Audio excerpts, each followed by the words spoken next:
ಜೀವನದಲ್ಲಿ ಎಷ್ಟೇ ಕಷ್ಟ ಇದ್ರೂ ಲೈಫ್ ಮೇಲೆ ಯಾವತ್ತೂ ಗಿವ್ ಅಪ್ ಮಾಡಬೇಡಿ. ಬಿಕಾಸ್ ಇಷ್ಟು ದೂರನೇ ಇಷ್ಟು ಪೆಟ್ಟು ತಿನ್ಕೊಂಡು ಇಷ್ಟು ನೋವನ್ನ ಸಹಿಸ್ಕೊಂಡು ಬಂದಿದ್ದೀರಾ ಅಂದರೆ ಮುಂದೆ ನೀವು ಸಕ್ಸಸ್ಫುಲ್ ಆಗೇ ಆಗ್ತೀರಾ ಅಂತ.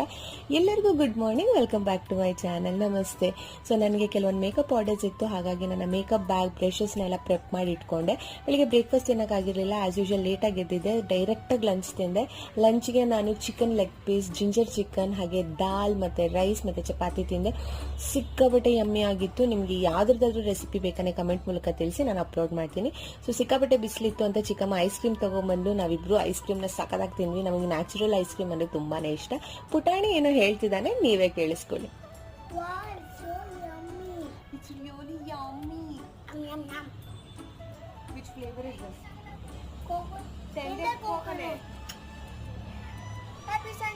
ಐ ಹೋಪ್ ನಿಮಗೆ ಬ್ಲಾಗ್ಸ್ ಇಷ್ಟ ಆಗ್ತದೆ. Stay tuned. Happy day. ಬಾಯ್.